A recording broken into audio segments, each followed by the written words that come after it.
But life is No, good. I was kind of shocked to let me pair the channels. It let me down the last couple weeks. You're the main audience grabber. People come to see you. Nah, they don't come to see me. They come to see you. They see Denal's face. They know. Listen, I think I've lost some audience in the last couple of weeks due to some actions. But you've gained some too because of actions. That's true. That's true. See? A lot of people have reached out and said they understand. Once they get understanding and clarity of the full situation, it's a lot of continue. Yo, no, tell me how.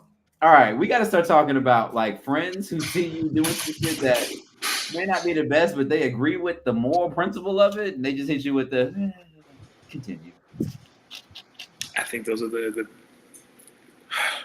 It depends on Kyle. It depends on what the situation is, what they're saying too, right? Because I feel like.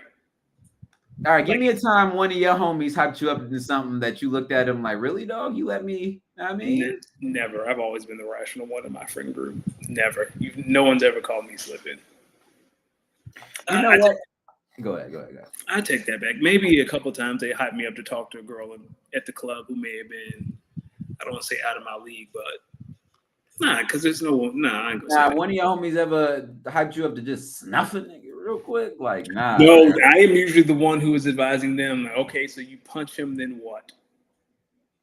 You a then what type of dude? And then what do you expect to happen after that? Yeah, I was like, all right, so you punch a guy, like, But then again, most of my friends, actually, no, I take that back. When I was a freshman, Buddy called me. He was like, I need you to get across campus. Like, I think we're about to fight these guys. So we get over there, and it's like 4 of us and like 7 of them. And I was like, okay, so we fight these guys, and then what? And then they go down. What you mean? Like, what type of games are being played? How's it going down? Because it's okay, but you just have to have a plan. You know what's funny? I'm a little bit more rational than I get credit for. I'm pretty rational most of the time. Usually, when I get irrational, this situation has broken out of control, and we should. Because usually I'm usually the one that's all vibes, like peace, mellow vibes, like, you know what I mean, like, you mind your business, on my mind. It's not that serious. So when I get irrational, it's like, all right, something has happened. Yeah. It be the disrespect, yo. It be disrespect that don't be sitting right with me. What like it just be the like people be thinking they can talk to you any type of way or do sly shit and think that you just supposed to be on some Michelle Obama when others go low, you go high. Others go ho. And I just need more people to know that there are a lot of people out here that will go lower. You know who you remind me of? Who? My sister. That's very much her. Like I'm not, hopefully no one, I'm not spilling all my family tea, but I have 2 older sisters. Mm-hmm. The oldest has kind of done some things that we don't approve of, and my middle sister, yeah, I think whenever the day comes when we have to put our father on the ground, I think she might put her in there with him. Oh, she did some evil stuff like that. I wouldn't say evil. It's just the way she treats him. My sister does not like it. I've told her you can't control the way she treats him. All we can do is treat him with the love and care that he has given us and leave it at that. Like, nah, fuck that. You know, what's crazy is as much as my siblings sometimes get on my nerves, I can't, you know what I mean? That's my baby brothers and sisters. But then again, I can't really treat my parents badly. Yeah, I can't either. Like, I love me sometimes, but just be like, all right, it's my mom and my pops. So so here's my rationale and my reality on that, right? When that day comes, I know that I have done right by him over the course of my life and his life, so I have nothing to regret. Like, I'll have nothing to worry about. You know what I mean? Mm-hmm. Those Talking has about regrets. your dad. Yeah. Like, yeah, he's still here, but when that day comes, like, I've done right by him, and it's the circle of life, and that's that. Like, I would have no regrets. I think all you can do as you get older and your parents get older is take care of them the same way they took care of Yeah, you. that's what I'm saying, right? Like, I don't abuse his kindness. Like, I call him just to talk to him. I go hang out with him. So when that time comes, it's like, yeah, I did everything, you're supposed to do for your parents. So if other people that I'm related to haven't, and when that time comes and they have regrets because they didn't do X, Y, Z, well, shit, that's their problem. It's funny because as you get older, like calling and talking to your parents be some of the flyest shit. Yeah, man, I talk to my mom once a week, actually twice a week on the way home from work, and I call my dad once a week. Yeah, man, especially as an adult, like how the relationship has changed from like authoritative figure to like, I don't want to say my dad is my peer, but like he talks to me like I'm a man, like we're friends. Yeah, that's how my pops is. He be just giving me game. And just be like, yo, man, keep your head up, man. Or he be talking about how he hate people in the family. Like, now he feel free to be like, I'm glad you old enough because let me tell you what this raggedy motherfucker used to do. It's funny because as my dad got older, I've gotten more. I've heard more about some of his, let's just say, views. Yes, there has been a lot of sensitivity training with my father and some of the things that like, dog. Now say that. Yeah, see, like, cause we a little bit more censored. Yes, I think it's the word. Aware. I don't want to say censored. We are more aware. Yeah, we're a little bit more aware. But the OGs, they don't really. And I see it now when people say the people like old people and kids, they don't give a fuck about what they say. Man, them old folks, they don't care. Like whatever was popular. Say what? Yeah, your parents not that old. How old are you? I think your parents were in the late 40s, early 50s. Mm-hmm. Yeah, see, my dad in his 70s. So whatever was cool in the 50s and the 60s and the 70s, that's what's cool now. Whatever language they use then is the language he uses now. Oh, he still got some of that Jim Crow hatred in him. A little bit, but I'm talking about like the way that he refers. Like he has done an excellent job. But I remember one time, like the slurs he would say to other groups of people. I was like, he'd be talking like Chris Tucker in Rush Hour. Why they have this honky in front of me doing all that, man? Like, can't say that. Can't talk like that. What do you mean I can't say that? Say that out in public, you might get snuffed if you say it to the right. Or you'll be with them watching the news and a controversial subject come up and they start talking about their thoughts on it. You got to be like, listen, we are entitled to our opinion. That is one though. You should just keep it between. The light bulb went off one time. He said something. And I was like, what if a white man called you boy? Technically, you are a boy, but you know exactly what he means when he calls you boy. Oh, damn. And like that, like for him, that was his epiphany. That's when he was like, all right, I got to slow down. Yeah, he was kind of like, whoa. I was like, yeah, every time, like, what if a white man walked up and called you boy? Like, you know exactly what he's trying to say to you. Bam said an old person who has that SS and Social Security and retirement coming in has no filter. Oh, yeah, they living out their last days. Yeah, they're going to tell you exactly. Yeah, what they're going to do, take the Social Security away from you? You can't do that. Hendrix, watch out. Watch out. What's up, Hendrix? Watch out, man. Whew, man. Let me tell you, what's the funniest? Have you ever seen an old person roast or tell you don't fuck with them? Oh, yeah. That's when they be, listen, young blood, listen, my medicine late.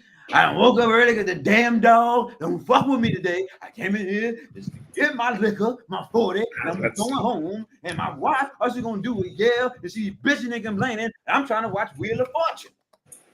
They drunk at 9 o'clock? Yeah, drunk at 9 o'clock, and you just like, oh, my bad, OG. We just at 7-Eleven. Matter of fact, I got you, brother. I'll buy you 40. Here you go. I'd be like, dog, you drinking Slitch Malt Liquor? Please go back there and get something nice. Listen, what type of people are still drinking 40s in 2025? Great question. My dad still drinks Coors Light, and it's the thing.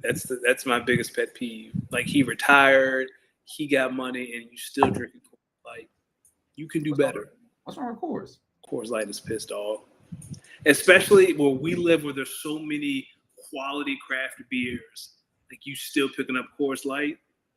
I mean, there's people in Virginia still drinking Natty Lights. Yeah, they're college kids, or they're broke. Nah, I know plenty of people who still drinking that Natty. So he and I think we're going to go out to lunch on Friday. I'm going to try to buy him some nice beer. Like, I'm going to try to get him hooked on something else than Coors Light. Oh, get him hooked on liquor. So he drink the brown. He loved him. He's a black man, so he drink the brown. Do black people not be rocking with tequila? Because I'm on that. No, old black people do not drink tequila. I can say that with certainty. I wonder why not. Old black people do not drink tequila. I might be old and black and sipping on that tequila. I'd love to. Lord, I pray that I see the day that old Los D-Mix is drinking tequila. Listen, I'll be drinking mezcal and or tequila. Maybe shots on ice or maybe a little mixed drink. Bam says in Michigan they drink Busch Light. Yeah, that fits. You think Bam's a Busch Light type of guy? No, Bam has more respect for himself, I hope. Nah, Bam definitely walking into them convenience stores asking for Fireball. Yeah, that I can see. Yeah, Bam be asking for Fireball. Yeah, he going in there asking for Fireballs and Four Locos still. Well, you know Bam was on that original Four Loco wave. Before they took the crack out of it, Bam was on that original Four Loco wave. Who among us has not had a original Four Loco night? Listen, who remembers the Incredible Hulk days? That was my my best friend used to drink Incredible Hulks. No, he would drink Blue Motorcycles, and I'm like, yo, dog, don't ever order no Blue Motorcycle besides What's a Blue Motorcycle? I don't know. He would drink that in Incredible. Hypnotic and what else? Yeah. I was like, don't you ever order that shit on me again. All right. Listen, if you are a man out here and you're drinking Hypnotic with anything other than Henny. I didn't know Hypnotic was still in these streets until like a month ago. I've been seeing these tweets saying like top 50 gayest thing a man can do. That's all. Drink Hypnotic with no Hennessy, gotta be like number 21 or 20. Like, as a man, you should not be sipping on no type of Hypnotic, and if you are, that's okay. But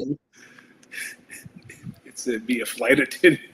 Oh, yo, nah, because my man's a flight attendant, he not gay. I'm just saying. Oh, okay. So close the door with your hip. I do that. See, Cal said he had chocolate martini, and Bam says seltzer and wild turkey. That's his country sound. Bam country as hell. Seltzer and wild turkey. The chocolate martini. That boy Kyle might have some jungle fever in his life. So, ladies and gentlemen, welcome to episode 193 of Speak On It.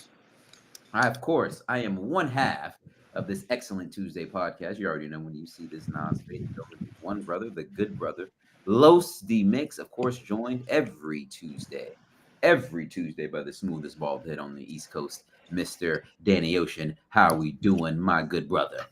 I am great. This is the last week I work these long summer hours. It's the finish line. Last week of July, the summer is almost over. Yeah, man, it's almost football season. It's crazy how the summer just flew, but if you're not in school or working the school system, then it's just been like these last couple months just been like regular months. It's just work with heat. Work with. Sun is up when you go to happy hour. That's the only difference. Because in October, that margarita is gonna hit the same. It's just gonna be dark outside. It's gonna be dark and a little bit of cold. Listen, before we get into the sports. Back to this conversation about top 50 gayest thing in America. What about when you in the club and the DJ says, now everybody make some noise? Like, that's gay when the dude, whoop, that's a little, know what I mean? I'll make some noise. It depends. Oh, we got him. Like, Bam, we fucking got him. If I'm catching the twerk and the DJ say, "You a woo guy? Are you a A guy?" A, definitely A, no woo. You a A? That's you. Yeah. like GZA, like GZA. Oh, nah, that's nasty. That's nasty. That's You just nasty. might throw your ones up like Roman Reigns, or you know what I mean? Nah, again, especially if you're catching the twerk when the DJ says that. Why are you talking? I can talk and dance at the same DJ time. Twerk? Huh? Why are you listening to the DJ if you question his work? Where the ass at? I think you should be worried. I can do multiple things at once. And this is our problem, black men. The times we need to multitask, or the times we don't need to multitask, we be multitasking. Focus on the booty. I got the booty. Sorry, Dr. Umar. Sometimes it's not consciousness over punani. Hey, I got the booty under control. Well, I did. Not anymore. I'm an old man now. Speaking of wild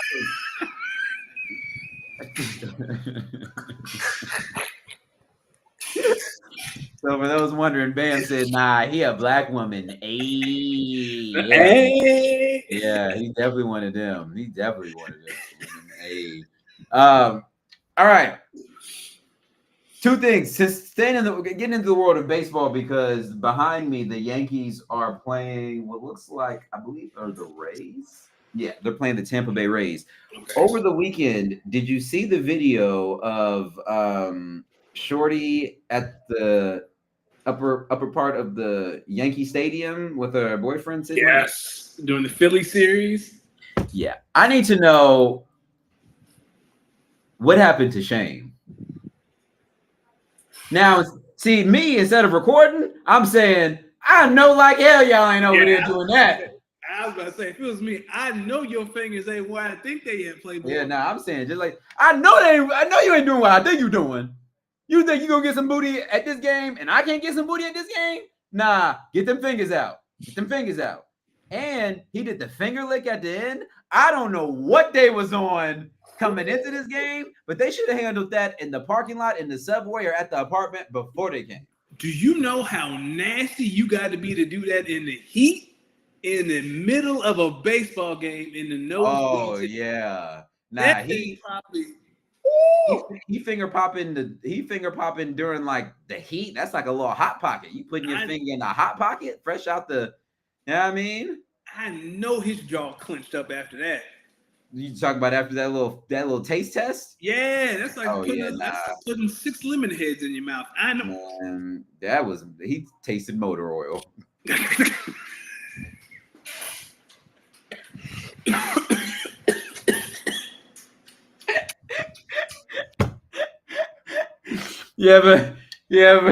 Hey man, you ever been to Chipotle and got some queso, but the queso a little old? It's been out a little bit, and you taste it for the first time. You're like, that's what he had. That's what he was like. Yeah, I wonder if it was probably drink like a hot Bud Light line. Oh, most definitely. Listen, maybe fresh out the gym. That's a little bit of a better, little salty tastiness that you can get down with. But in the heat of Yankee Stadium, ass been on seat, and you just said, "Yeah, I need that." Put it in my. Jamie, that's not what I'm saying. I'm saying I don't do it in the heat. I've never done it at a baseball game. Yeah, never at a baseball game. People in the middle of July. But during Avengers Age of Ultron, oh yeah, no, I'm going crazy as Ultron busting. Ultron fucking up the Avengers. I'm over here. All right, I ain't gonna finish that sentence, but listen, you get it. Speaking of baseball, you've been seeing parks around the country are adapting the new Coldplay concert strategy. Hey guys, we're gonna do a kiss cam. So if you're with someone you shouldn't be here with, hands off now. Run away. Did you see he wants to sue Coldplay, that CEO? All right, everyone was saying I'm kind of with him. If I'm him, listen, Coldplay, y'all was the reason for this. Chuck me up some change. I'm gonna need it for after this divorce. You shouldn't be hugged up on your side piece in front of everybody. And well, you shouldn't be putting me on camera with my side piece. Should have played it off. Shouldn't have panicked. Bam said you ever tasted some sour milk that you didn't realize had gone bad. Well, oh, Jamie, straight to jail. What the hell? Nah, dog. Jamie, you lucky the deacon was into it. He just let y'all rock out. No. Couple follow-up questions. The deacon just let it happen. He did it himself a few times in the name of the Lord. Yeah, what? No, we're gonna let that one go. The deacon saw it and didn't say nothing. It had to be communion because that's the only time it's dark. Mm-hmm. Oh yeah, had to be. All right, let's start out in the NFL, man. Listen, as we continue our coverage of the Cincinnati Bengals in their offseason, we actually had a couple of developments over the last couple of days. First one being with the final unsigned first-round pick, who was Shemar Stewart. Yep. The Bengals and Shemar Stewart were able to agree to a 4-year, fully guaranteed deal. So you guys are wondering, we covered prior, there's language in the contract that the Bengals wanted to include, which is language that they were able to keep ultimately. However, in return, Shemar was able to get his $500K signing bonus up front instead of in December. Oh, Jamie. Instead of in December, Danny.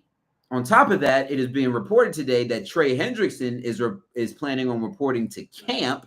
So, on the question between the Bengals and Shemar Stewart, did anyone actually really win this stalemate, or do you believe Shemar Stewart that there are no hard feelings with the Bengals? Where are we going with this? You think this is a good way to start this out, or you think this is water under the bridge now? He got paid. Everyone's happy. We can move on.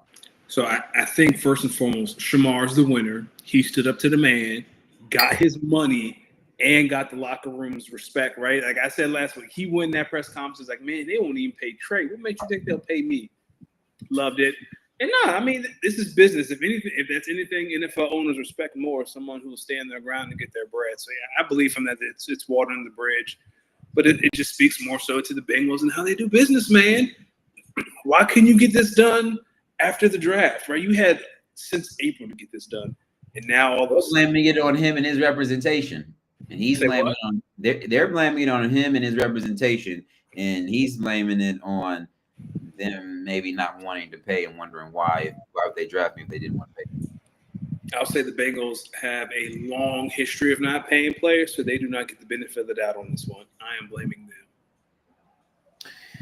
What are your thoughts on the Trey Hendrickson situation and how that's going to play out with him reporting to camp? Do you think a deal is going to get done, or do you think he's going to play out the last year of his deal and enter free agency officially? I think this is more so of I think what's the rule? They call them hold ends. If you report and don't practice, you won't get fined. Compared to if you don't come, then you can get fined. That's all I think this is. Like, all right, I'm tired of getting fined. If he's been getting fined, I haven't seen anything that he. I was looking at the transactions on ESPN, like NFL transactions, and every day it was like they placed him on the not report list. So I feel like every day they put him on that list. They probably finding him. Yeah, so you probably got tired of getting fined. He's gonna go there. If he practices, I would not advise against it. But yeah, if you're there and you don't practice, you get there. Oh, my back's sore. I can't practice. Well, okay, that's another thing. That's what I think this is. You think he gonna have some tightness when he arrives all of a sudden? Everything be tight. It's real simple. How it's real easy. How hamstrings loosen up once you get some money in your pocket. Or how James Harden got that deal in Brooklyn. All of a sudden, the weight just came off. He lost 50 pounds in a day. Everyone was like, "Oh, he had to be wearing a fat suit." No. I believe he was. That is a conspiracy theory I subscribe to. Listen, Shemar, I'm happy to see a black man get paid, but just know, after these 4 years, if I was you, 5, it'll be 5. Oh yeah, if I was you, after these 5 years, I'm just hitting free agency, brother. I'm trying to hit free agency. Hopefully he gets more sacks in the NFL than he did at Texas A&M. Yeah, but if he's a good player or a decent player, someone to trade for him after year 3 then. Might give up like a second-round pick. Yep, get a second, and you get him for 2 years cost control. Yeah, man. Or like the A.J. Brown situation, right? A.J. Brown balled out in Tennessee. He was like, yeah, we're not trying to pay him. Someone will pay him. Someone would love to pay him, which is so funny. I find it hilarious that there are NFL teams with great talent on their team, and they'll just be like, yeah, paying you's not really at the top of my list, buddy. Looking at you, Jerry. I'm looking at you, Washington, but we don't talk about that soon. All right. Now, this next topic in the NFL, I'm probably gonna light up on this one because I'm not gonna hold you. When I read this story, I laughed my ass off for a good 15 minutes because then I had to go back to around 2016, 2017, 2015. Do you remember who the two teams were in the college football world between 2015 to 2017? It's pretty much all of my college years. It was two college football programs that everyone knew you had to go through if you wanted to win a championship. Alabama and Clemson. They lined up. They played what? 2 out of the 3? Yeah, so they played in 15-16. Alabama won. They played in 16-17. Clemson won. They might have played in either 17-18 because that was Trevor Lawrence, right? Trevor Lawrence year when Clemson blew the doors off them. I remember that. Mm-hmm. That's 17-18. So they played 3 years in a row. National championship. That's 18-19. So 3 out of 4 years they played. Yeah, they smoked. That was 2 as last year at Bama, right? Mm-hmm. Listen, ladies and gentlemen, on that 2016 Clemson Tigers team, turns out we had 2 of the freakiest men to ever maybe put on NFL uniforms. At least 2 of the top 10. One of them, y'all know him well. He currently is in Cleveland. His name is Deshaun Watson. The nasty man. When he came out, though, we thought it was him and Lamar that was supposed to be the QBs of the future. Now, granted, there may be time for Deshaun to resurrect his career, but I don't see it. Might be over. But who knows? Then there was one more brother on that team. Now, we didn't know he was freaky. We just thought he had a lot of personality. We saw him doing a lot of splits, a lot of dry humping. He was always on some freaky shit. Got into the league. He was still continuing this, but he was kind of productive in the NFL. You're like, all right, maybe he's just a freak bull, but he's an energetic freak bull. Well, the Raiders last week released Christian Wilkins, the other freak 10 in the NFL. They also voided the remaining $35 million in guaranteed money from his contract because he originally got drafted to the Dolphins, and then the Raiders signed him to a deal last offseason. So, get this.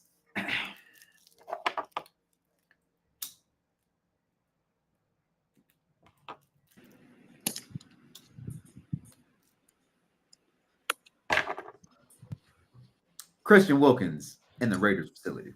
What do you do? They going through team meetings. It happens. Hey, this is the stuff we want to do on this coverage. We want to shift this. When you do this, we want you to do that. Right? Simple football meetings that you would expect from a professional. And I want y'all to think about it. I be thinking about this. Yo, me and you are professionals. We go in at 8 or 9 and we are there all day. Yep. These guys are professional athletes. That means they go into the facility and they are there just talking nothing but football all day long.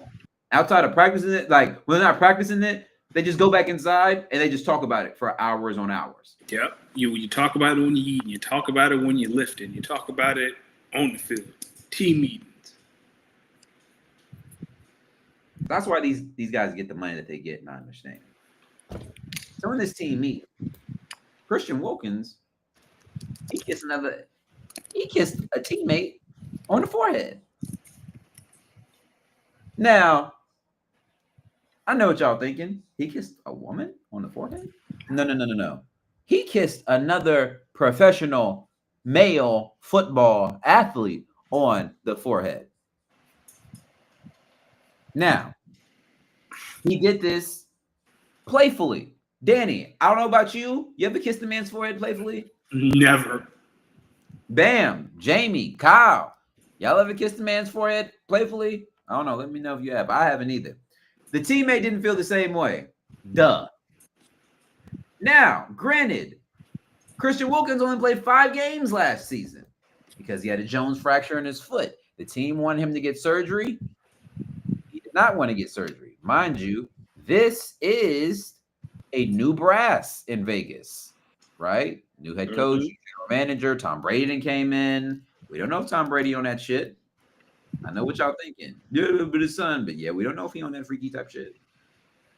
So after the incident on Thursday, they released him with a designation of terminated vested veteran. Wilkins asked the NFLPA to file a grievance on his behalf, and they did so. So maybe he has a case with the NFLPA about his $35 million. I don't think he's going to get it all the way back. I do think he'll get some because they can't force you to get surgery, but you do need to be out there to play to get your money. And if you're not going to take the proper precautions to heal, I can understand them saying, and you went here kissing men on the forehead. You out of here, buddy. Danny,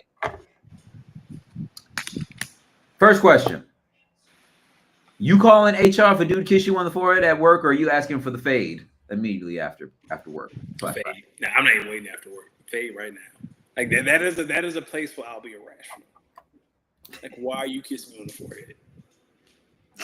All right, hold on. All right, let's talk about my hypothetical. Let's just say we back in 2019, 2018 TMA.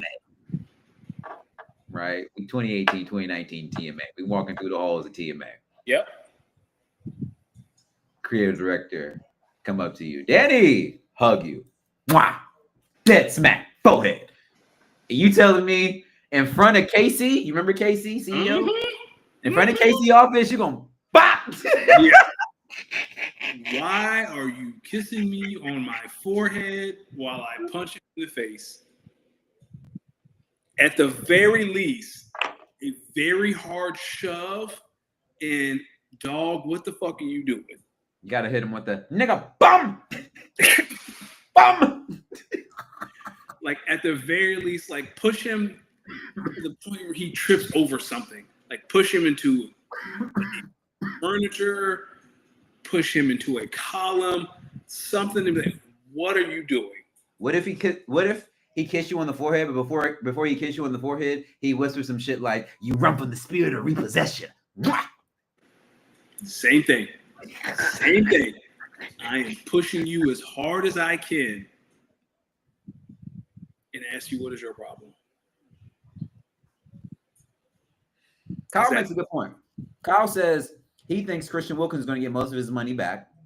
He thinks of the Martellus Bennett situation with the Packers, injury-wise. That is. Kyle, can you remind me a little bit more about the Martellus Bennett situation with the Packers? I feel like I remember it.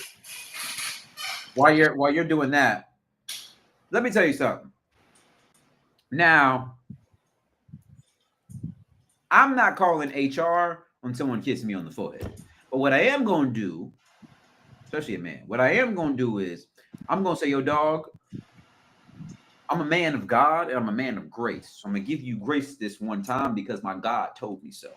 But if you do something like that again, I'm going to tell you, you may not have lips ever to kiss any of your children again. But then you in HR. For what? I'm letting him know. For threatening him. All right. Is that a threat or is that a letting you know, yo, dog, don't do this again? Both. Why can't you do that? I'm saying you both be end up in HR. Listen, I want to know who it was. As someone who used to work in HR, you tell me if that situation arises, just how I explained it, who does HR, what? They bring that person down and they professionally say, what the were you thinking? Why are you kissing? That's sexual harassment. Yeah. That's I feel like HR is definitely going to come back to the person who was harassed like, all right, you have every right to maybe have said what you said. You just can't say it here. I feel like HR, you might get written up. If anything, like if I were an HR rep and that happened, I'm like, dog, you can just go home for the day. Like you go home for the day. And if it's like Thursday, take tomorrow off too. Like we'll see you on Monday because that's traumatizing. Because what happens if a man went up and kissed a woman on the forehead or a woman kissed a man on the forehead or a woman kissed another? Like if anyone kisses you on your forehead, that's unwanted. That is sexual harassment. Yeah, it is. And ladies, dick watching is sexual harassment in the workplace too. Excuse me? Yeah, dick watching. What is that? I mean, it's inherent. Let me get on myself real quick. Explanatory. Listen, sometimes my fellow brothers know, and maybe some of my pale brothers, depending on who you are, some of y'all might know, when you carrying that meat, Oh, and you maybe wear like some khaki shorts or just like dress shorts, sometimes it be meat print. no, that's the same as men looking at women's asses all day. Oh, so you're saying it's okay if women just kind of glance at you? Objectify men? Yeah, because men do it all the time. All right, but as someone who can tell when they being objectified at work, it's like, all right, relax. Come on now. I mean, women get objectified all the time. How many booties you be looking at work? Listen. Exactly. Now, all right. Listen, who is you, Chuck E. Cheese? Goddamn rat. Hey, Bam, get your man. Get your man. This is Jerry over here. It's Jerry. I'm Tom. Goddamn. So Kyle says Martellus Bennett showed up to training camp and apparently suffered an injury in the offseason. During the season, something came up surrounding the injury. Packers cut him and tried to save his guarantees. Bennett said it happened in training camp. Team says it showed up on his physical before training camp. Ooh, nasty business. That is nasty business, and that's why that's why the NBA players they be laughing at y'all NFL players, man, when it comes to this guaranteed dollar. They be over there like, I'm gonna get this shit regardless. Doesn't matter if I fail the physical. None of it. As soon as I sign that deal, guess what, baby? I'd never had my play football. I ain't gonna hold you. You playing baseball or basketball? So whose side are you on, Wilkins or the Raiders? The Raiders. Yeah, you can't be doing that. You can't have no dude. Like what? So and these are like professional athletes playing a violent sport. Yo, dog, you could start. You could trigger someone in a way, or you could traumatize someone in a way that you might cause someone to see red. And now you in the defensive lineman meeting room fighting for your life because you didn't kiss the defensive tackle on the forehead, and maybe it did some time or no, man, and now he feel like he back on the yard. Yeah, man. Like that, all right. That's peak. I'm 30 from painting NFL players like that, so I'm gonna take that back. Maybe you just traumatize him in a way where he see red. But again, that's sexual harassment. Like you got to go. Doesn't matter if you're in an NFL locker room. Doesn't matter if you work at Chili's. Don't matter. Like that is what they say in orientation or in HR training. Hey man, don't kiss employees. Like it's so egregious. They don't even say it in like presentations. Okay, bam. It's just I've always thought like the forcing yourself on someone in any type of way, not man to woman, woman to man, man to man. The fucking audacity of you, like you just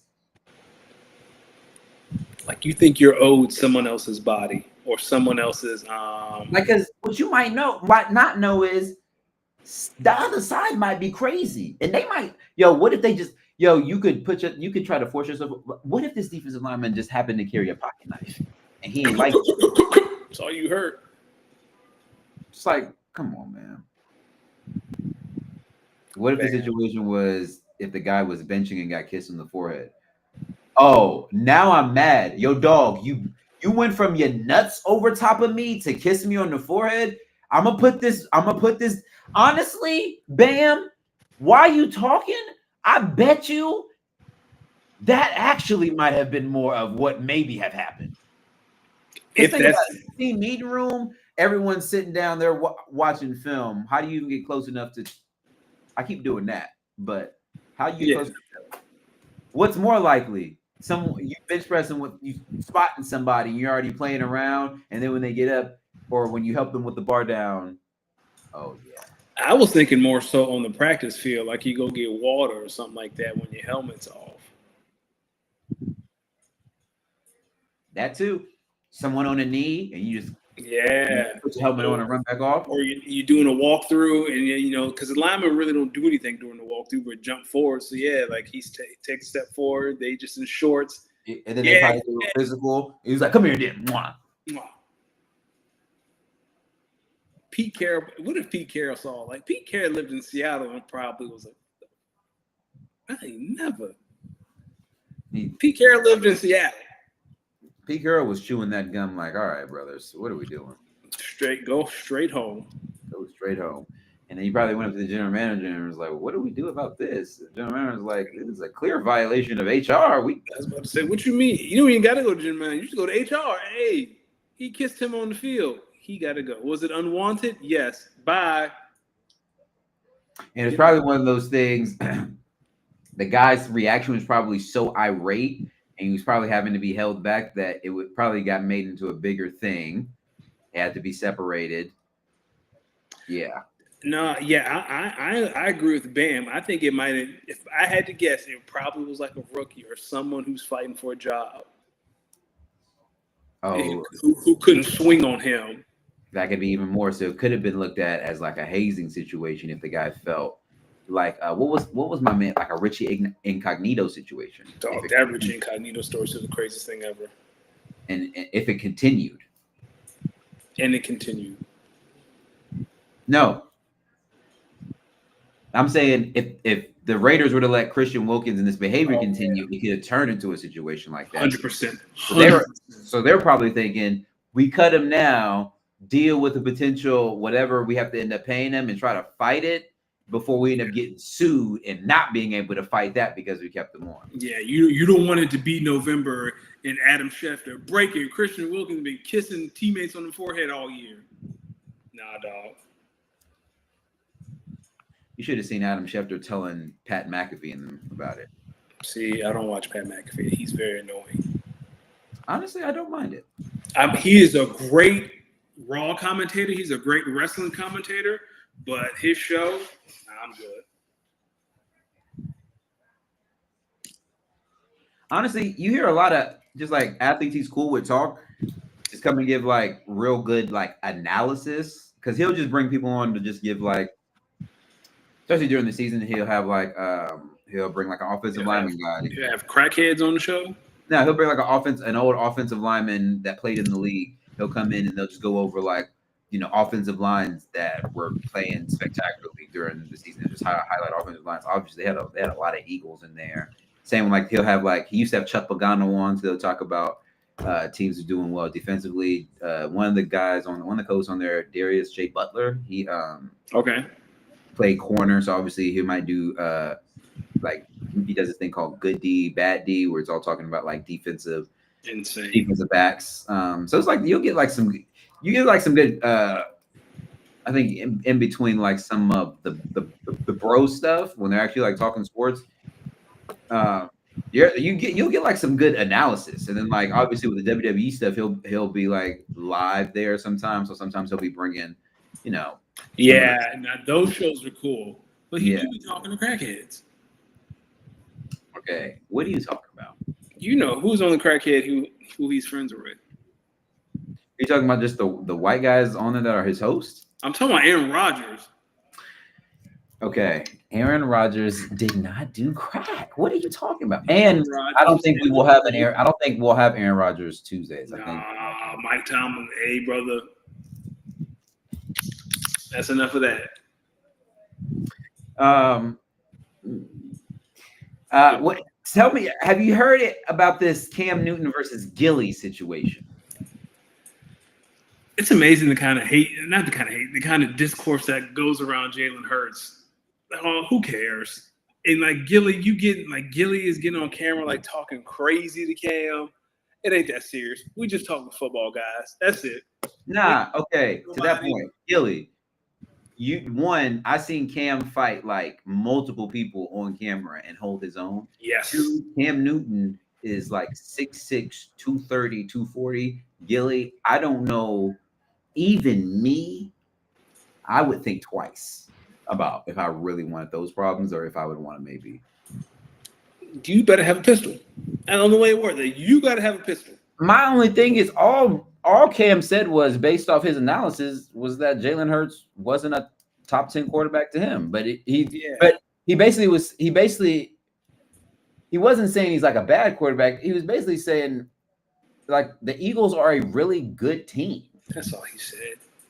I But he don't. was like some of these other guys. If you look at some of the other guys he's talking about, it's like, I wouldn't, which is, I think me and you talked about the list. I was like, if you want to, if you put, Mahomes and Lamar and Josh Allen above them, I would say, I'm fine with keeping him at 4 just off of him, winning the Super Bowl. But if you put him at 8 or 9, I'm gonna ask you why you say that. I'm gonna ask you who's in front of him. But if you have some ballers on there, I'm not gonna be upset. So it's like, I don't know. And Eagles fans, because there's been a lot of angry Eagles fans.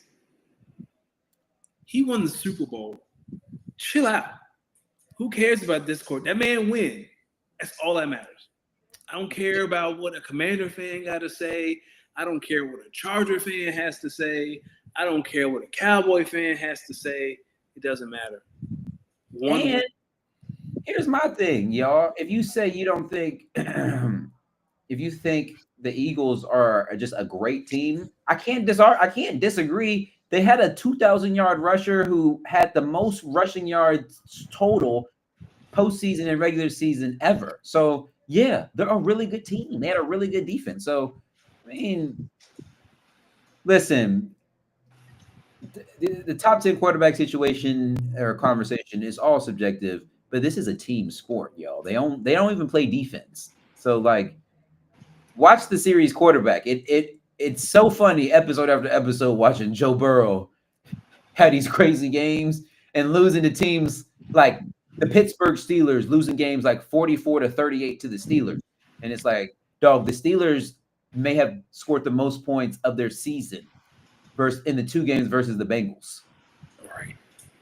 Like, dude, chill out, man. And Gilly, like, I get it. You're from Philly. You're a tough guy. You lived a hard life. But Cam Newton is massive. He's Super Bowl MVP. Like, what are we talking about? He's a Super Bowl MVP. I ain't got time to be arguing with people online. I like this note from Kyle. He says Hurts is one of the best players in NFL history. In short yardage situation, he's a winner with a unique skill set. He is a winner. And there's nothing wrong with being a winner. Nothing wrong with being a winner. Listen, it depends on how you want to look at it. There are QBs who are gifted at the game. They put up these numbers, but they don't get to win. And there are winning QBs that maybe don't put up the eye-gouging numbers, but they win. And then you have those unicorns, those Brady's, Rodgers, Mahomes, Josh Lamar, Peyton. You got those kind of Cam Newton. Y'all forget about that 15-1 season. Like, you don't have to discredit these hybrids that they get numbers and they win. Yes, maybe all of them don't win Super Bowls, but again, if you studied the NFL and studied football, it is hard to win championships. Yes. There are a lot of greats who don't have a ring. Does not make their greatness doesn't make it any less great. All right, let's give a few congratulations out to some guys who got some money. Zach Tom from the Packers got a new deal nearing the top of the market for NFL guards, which is already looking like a steal because the Colts signed one of their guards recently for like 3 or 4 years for $100 million with like 60 or 70 or 80 guaranteed. So this Zach Tom one, it's already looking like a bargain.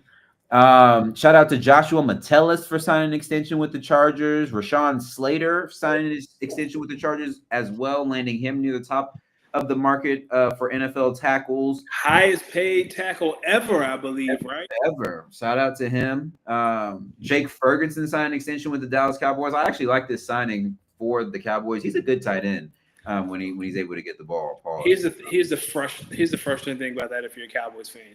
So you do recognize that you can pay players ahead of the curve. You just decide not to when it comes to your best players. That would piss me off more than anything. So you recognize the benefit in doing this early. But he's a cheaper one. You're an expensive one. But still, the same theory applies. I agree. Cortland Sutton Congratulations, 4-year extension worth $92 million with 41 in guaranteed money. I actually like that deal for Cortland. So I think I like that a lot. I like that a lot. He's a really good wide receiver. Shout out to Packers O lineman, new center Elton Jenkins. He's going back to his original college position.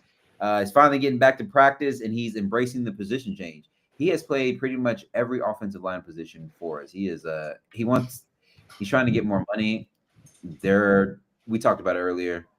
Packers don't want to extend someone 2 years before they need to. So we don't see. I don't know if they have him in their future plans for next year, but I feel like if he's a good center, I wouldn't mind. I mean, we'll see. Jair Alexander was back at practice Tuesday. Congratulations for the Ravens.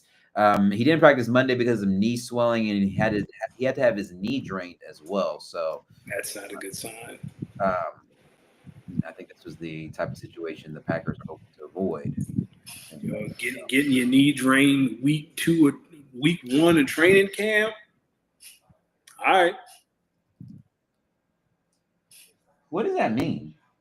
So there's fluid that builds up because my dad used to get his knee drained, I believe, once or twice. So what happens is fluid builds up on your knee. It's like blood and like clear fluid. So they take a needle, a big needle, and they get all that fluid off your knee.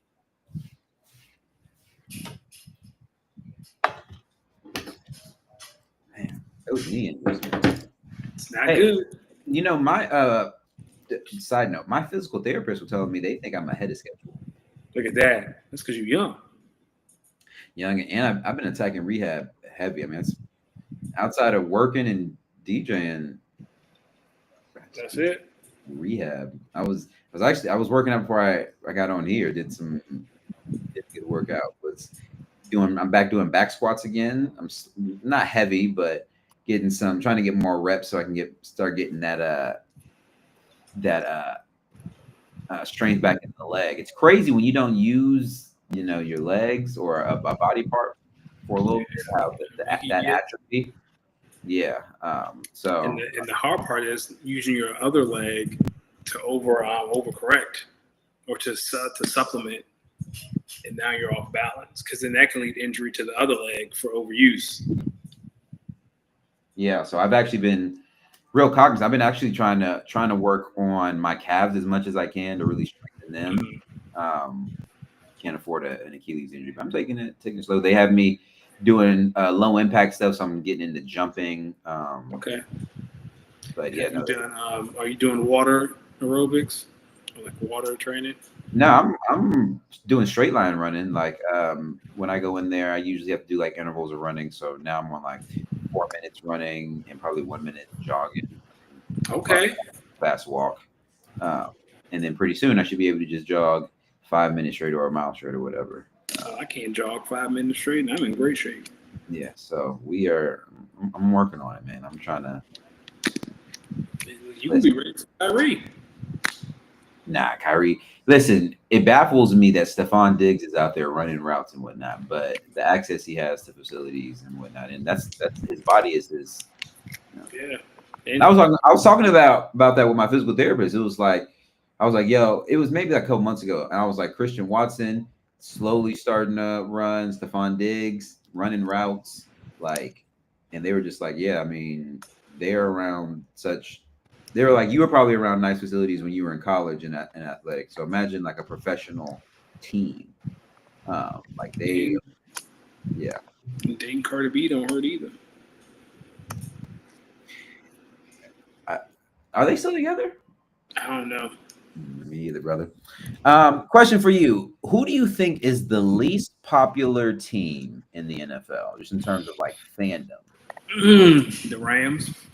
No, I can tell you that's a lie right now. I've been to LA; they got some fans. Well, every time I see a Rams game on TV, a home game, the other team's fans take over. Well, that's just a SoFi thing. Everyone wants to. Let me take that back. And I would say that applies a little bit more maybe to the Chargers than the Rams. You know what I would say? The Colts. I don't know anyone who's a Colts fan. I think I've met one Colts fan my entire life. Have you been to Middle America, brother? Okay. Let's keep you thinking. It's not gonna be any of this. It's not gonna I'm be not like, saying you're wrong. I'm some of these some of these teams I just know like strong fan bases, and then especially these Midwestern teams, Kansas City, Indianapolis, the ones you'd be like, who the hell watches them? Obviously, I lived in Kansas City and I've been to Indianapolis. Those they love their diehards. all right. So Bam said the Chargers or the Jags. I'm gonna throw a team out there that I don't know. Go ahead. Arizona Cardinals. Yeah, I don't know many Cardinals fans. Don't know many Cardinals fans. But Arizona is such a great sports city. Like, I feel like you have to be a bad sports city and no one cares about you. But the Cardinals is a good one because I don't know any Cardinals fans. It's not many on the. It's what's funny. You immediately have to start. You immediately think from Midwest on because every East Coast city, every city up until basically Chicago, you just know not even close. They have a massive fan bases. Every single one. I mean, you start Falcons, Panthers, Saints, Giants, Jets, Philly, both New York teams. What about Carolina? Well, they've been to a Super Bowl, so they got some fans. When they're good, like when they're and they've been to multiple Super Bowls. When they're good, they be rocking in there. I mean, the Cardinals have fans when they went to the Super Bowl. Nah, brother. Not like that. That was all Pittsburgh crowd. Yeah, I think it was Pittsburgh. Another one. I think the Cardinals might be my answer. Cardinals. Yeah, I think that. But they're Steeler fans everywhere. Steelers is the most popular team. One of the most popular teams. Speaking of the Steelers, their division rival, the Cleveland Browns. So the reports are saying that Joe Flacco is taking QB1 snaps in training camp with Kenny Pickett injured, I think with a little hamstring bug or something like that. They're letting Dylan Gabriel and Shedeur Sanders continue to battle it out for QB 2 or 3. So let me ask you something. If you're a Cleveland Brown fan and you're assessing the QB situation in Cleveland, they gave out maybe the worst contract into a QB in NFL history. They drafted 2 QBs in the same class while also signing Kenny Pickett and Joe Flacco in the same free agency class. If you were an evaluator of the current Cleveland Browns QB situation, preseason, obviously we know things might change in the season, whatever. What grade would you give them right now? Oh, definitely a C minus. If you're a Cleveland fan and anyone other than Shedeur Sanders is starting at the start of the season, put him on draft watch. Like Joe Flacco should not be starting. Kenny Pickett should not be starting. What are you getting if they start? What's the point?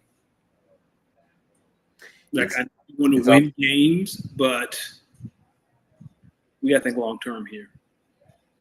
Yeah, I think to the winning games part, it's like if you start out with maybe a veteran quarterback who gets the team going, and maybe the youngins can really learn how to be a pro, learn what they're looking at, what they're developing. Maybe it's a thing where by week 6 or 7, maybe you have Shedeur or Dylan Gabriel starting. Well, it's not going to be Dylan Gabriel. Did you see that clip of his throw today at practice that got picked off?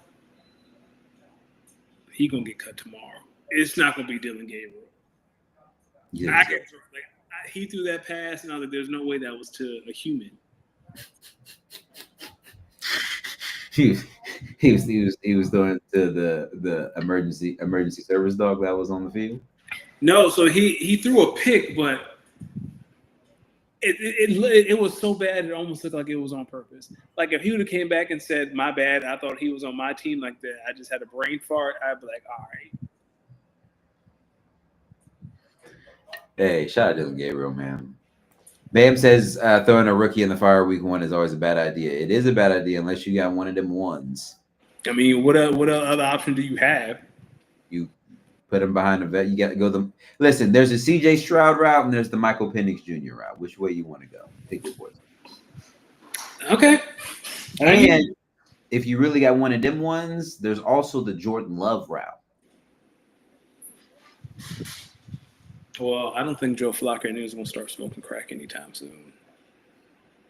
Listen, maybe if he would, I mean, maybe if he did, he would be able to do half of the stuff my goat was doing. Listen, Steelers thing. That's a fair point. Let me tell y'all something. Watch out for my goat because he gonna do some things. Y'all ain't never DK Metcalf. He just smelling the money right now. He gonna make all 30 of them million per year because the way Aaron Rodgers gonna throw him the ball, shit. The way he threw the rock around. Here's another one. I don't want to. I feel like I'm giving off game, but it's okay. I mean, these doesn't really matter. Of course, where we are right now. Devontae Adams and/or Puka Nacua, but really Devontae Adams. I think Devontae Adams is about to. He might. The Rams are scared. When we do the AFC West, NFC West. NFC West, excuse me. I'm having some. Well, I'm not having any issues, but the way I have the Rams, yeah. Rams and Niners, they sound like they're back. We gonna see. One of them. Listen, the Niners, they feel like they had a down year. They feel like this year with some pieces coming back healthy, they feel good. Trust Brock Purdy. The Niners, hey man, they got to did they get to a Super Bowl with them? Yeah, what happened? The Rams, on the other hand, the Rams really feel like they should have beat y'all in that game. They really feel like they should have beat y'all in that game. That's crazy. They feel like if they maybe had 20 or 30, maybe 10 more seconds. If their center even tries to block Jalen Carter instead of just letting him get right by, but then that's the greatness of Jalen Carter. So they feel like with the pieces they've added, pieces they've drafted. I don't care. I don't know, man. Sean McVay has never beat Nick Sirianni, ever. Well, his QBs don't do the tush push. Ever. His QBs don't do it. I can't remember the last time the Rams beat the Eagles. Their QBs don't do the tush push. Well, that's their problem. Damn, that's how you feel, G? Don't care. I just know Sean McVay is a wonder boy till Nick Sirianni on the other side of the field. I'm curious on what would be the feeling if the Eagles really start out like slow? Like, what would the sentiment around? They will. They're gonna start 2-2. Nah, but in my hypothetical, what if they start 1-3? Oh, then it would become irrational. You know, Eagles fans become irrational. 1,000%. Would I be saying fire Nick? Nah, depends. But I doubt it. Y'all wouldn't fire. Y'all wouldn't listen. He just got an extension. He ain't going nowhere. Eagles crazy enough to fire a coach midway through. Yeah. I mean, to fire a coach, a Super Bowl winning coach, fresh off the Super Bowl. If they fired him during the season, that is a Jalen decision. You think so? Yes. He would have completely lost the locker room in 8 weeks if that happens, and I just don't see that happening.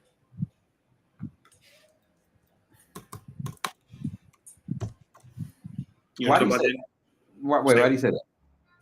What did I say? What?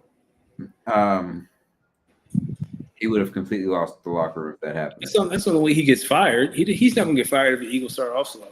He'll get fired if there's like a culture issue because that's his whole thing, right? Culture. He is culture coach. He is Harbaugh, culture guy. And if the culture sucks, then why are you here? Because you don't bring anything offensively. You don't bring anything defensively. You culture coach. Yo, you don't bring anything offensively is hilarious. I mean, he doesn't. He does, but he doesn't, right? Like Kevin Petula's the OC who was a Nick Sirianni guy. But what happened last time Nick Sirianni called plays? What was that? Was that the year y'all went to the first year they went to the Super Bowl and they started off slow? And his coordinator's like, hey, man, maybe Shane Steichen should take play calling away. Hey, big dog, you mind? But we're going to go ahead. Yeah, exactly. Go ahead and slide that headset over here, big dog. Yeah, go ahead and slide that headset over here, big dog. You don't need that no more. All right, ladies and gentlemen, it's that time. Bam said, remember when the Eagles were called the worst 8-0 team in history? Oh shit. Yeah, I mean, he's right. I remember. And the Giants were the worst 7-1 team ever the season before. Yeah, man, I remember that. That's how y'all feel? I mean, I'm not gonna say it. Sorry. It's okay. They made up for it. Yes. They made up for it. All right, ladies and gentlemen, we get to continue our yearly NFL divisional preview. Last week we did the AFC West. The week before that we did the AFC South. This time we're going to the NFC version, talking about the NFC South. So in this, we are talking about the Falcons, how they're coming in with year 2 of Michael Penix Jr. full-time starter, with also dealing with having one of the most expensive backup QBs on the roster as well, and Kirk Cousins, and what they're looking for. Then you have the defending NFC South champions, the Tampa Bay Buccaneers. They're retooled. They're talking really, really great about the starters they brought back and some of their draft picks, including Emeka Egbuka, who they feel very, very highly of, and they are speaking very, very highly of, including Baker. Then you have the New Orleans Saints. New first year under head coach. What's his name, Danny? Who is this Saints head coach? Kellen Moore. What are we talking about? It's Kellen Moore. Oh yeah, it's Kellen. Kellen Moore. First year under head coach Kellen Moore. The Nick Sirianni tree has a lot of Sirianni. roots. He's got a lot of roots. We will see how quickly he can start to turn this ship around. They're still trying to figure out their QB situation with Derek Carr retiring. They got Spencer Rattler. They drafted, what was his name? Tyler Blaw out of NC State. Whatever. I'm curious to see, what the Saints look like. And then we have, of course, Bryce Young in what is now, year 3? Yep, year 3. Year 3 of Bryce Young. I think this coaching staff and this team is looking to take the next step. They went out and drafted Ted McMillan in the first round. Bryce, you got some help now. So we're going to go through each team's record, divisional runner, storyline, who we think might be a breakout player, our division MVP, and anything else. Danny, do you want to continue the trend of starting this thing off? I was going to ask you if you want to go first this week. All righty. Listen. Ladies and gentlemen, I'm going to start from worst and go to first. Coming in at 4-13 and 1-5 in the division, I have the New Orleans Saints. I'm going to be honest, Kellen Moore, I think you're going to bring something I think you're going to bring a little bit of spark to the New Orleans Saints, but I think this team's going to be a stinky, stinky, stinky, stinky, stinky team.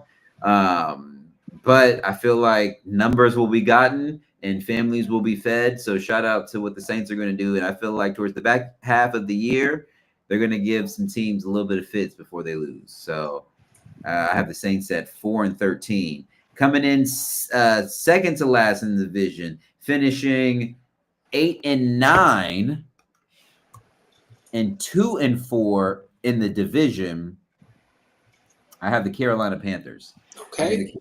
I think the Carolina Panthers are going to take a step forward this year. I think they are going to be one of those teams that start to figure it out. They're going to start out slow, but I think they're going to start to figure it out. I think the combination of Xavier Legette, and Ted McMillan, Jatavian Sanders.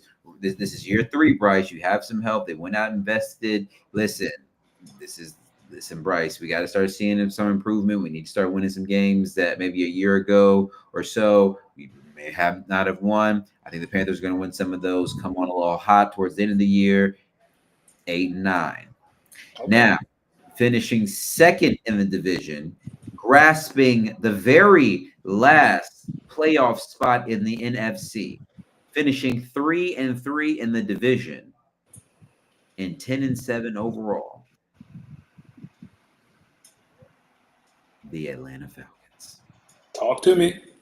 Listen, ladies and gentlemen, we are going to be in year 2 of the Michael Penix Jr. era. I think this team, talk about Bijan Robinson, Drake London, Bijan Robinson, Drake London, Michael Penix Jr., Darnell Mooney. They have some pieces on the defensive end. This team we saw the maturation of this team toward the back half of last year.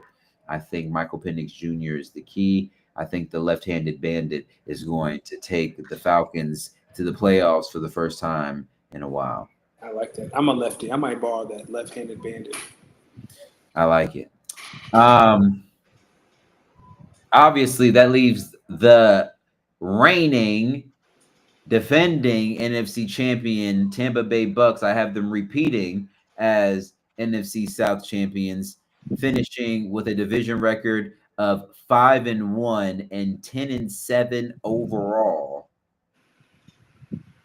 The number 3 seed in the NFC. Wow. I have the Tampa Bay Buccaneers. Legit have the same shit. Same records and all? Not same records, same order. So I got the Saints in last, 5-12, 1-5. I'm with Kyle. I think they might be the worst team in the league. I have the Panthers at 6-11, 3-3 in the division. I have the Falcons 10-7, 4-2, and they are my 6th seed.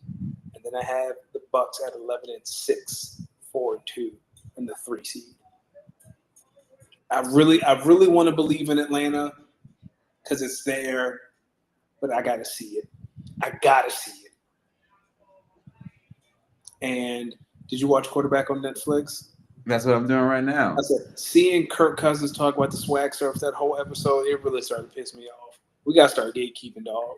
Nah, listen, all I saw was a good old-fashioned white brother, man of the Lord, enamored by the black culture. He saw them swagging in the surfing. He teach at him dadgummit country road. Country road, take me home. You got to earn this swag surf. You got to earn it. Who do you have? What do you have being the biggest storyline coming out of the NFC South? Stop me when you heard this before. Cal Pitts breakout season. All right. Listen. Nah, that was a troll. Listen. Biggest storyline for the NFC South is how the Saints will be looking at Arch Manning in the eyes after this collegiate season, as they look to probably be picking number 1 overall with the prodigal son returning home to New Orleans as the number 1 overall pick in next year's draft. So you know what's funny? In my notes, I have draft watch for the Saints. That's exactly like boy, y'all pay attention on Saturdays. Just ignore Sunday. You looking at Saturday. A lot of people are just going to be showing up to work to cash in some checks, going about their day. Yeah, ain't gonna be a lot to look forward to in New Orleans. And what make it worse is if the team actually won some games early in the season that they shouldn't have, so they just end up picking 2nd or 3rd. Like last year when they were winning those, they beat Dallas, and everyone thought they were legit. Yeah, man, good times. Who do you have being the breakout player? I'm gonna be honest with you, Bryce Young. I'm believing in Young Ball. I had Emeka Buka because after the way I was talking about him in that group chat. I mean, in the fantasy chat. Since we don't know much about Chris Godwin, I had Emeka Buka, and I have him in Dynasty, so I need that. They say he's a really good receiver. He's gonna be better than Marvin Harrison Jr., and it's gonna piss me off. At least you got them both. That's true. But I could use that on Malik Neighbors. I was just sitting there at 2, so happy about that. But I have Jackson Dart, so hopefully he can figure it out. But he throwing pick sixes in practice too. Listen, Russell Wilson will be starting, and everything I've read about the Giants training camp, they said Russell Wilson loves to throw Malik Neighbors the ball, and I'm sitting there looking at the Las Vegas Horn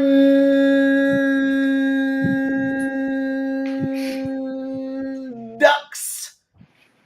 Oh brother, y'all are in trouble. I'm excited. here. Achilles' reign at the top was short, like leprechauns.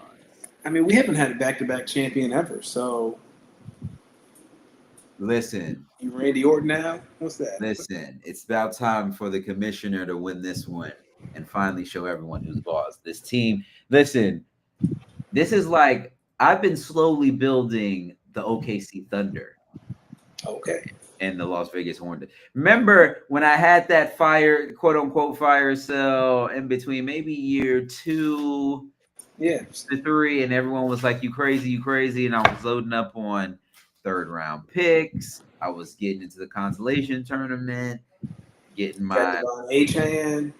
Made some trades. Some of the trades I've made, y'all, listen. Last year, they told me I was crazy. I was able to trade for Josh Allen when I had Trevor Lawrence, and I ended up getting him on his MVP season. Watch out. Watch out for the Las Vegas Horned Ducks, because I'm telling y'all right now, what we got going on and what we're building up, I mean... Skip? Now, here's something I will say for the Las Vegas Horned Ducks that I think is a shame. I'm praying that we see Marshawn Lloyd on the field, man, but I don't know. I hope Joe Mixon can get off the pup list, but I don't think he can. I got him in that in my contract league. I'm a little upset about that. Yeah, man. But I got plenty of running back depth. So sneaky. I'm glad I decided to keep Roman Wilson. I've been hearing that he's running a lot with the ones in the Steelers. Really? Bam said the Horned Ducks are due for a flop. We see him week 1. Listen to these quarterbacks I have, and we start Superflex next year. Yep. Josh Allen, Bo Nix, J.J. McCarthy, Jared Goff, and then obviously this is Aaron Rodgers last year. So that'll free up a bench spot that I have Aaron Rodgers too. Woo! Listen, this is the OKC Thunder over here. Now, say that again. My QBs. Yeah. Josh Allen, Jared Goff, J.J. McCarthy, Bo Nix, Aaron Rodgers. And Trevor Lawrence, right? Now I traded Trevor Lawrence. Oh, okay. That's how I got Josh Allen. Your cousin wanted Trevor Lawrence. Oh yeah, he did, didn't he? It's crazy how I drafted Josh Allen. He was my first pick.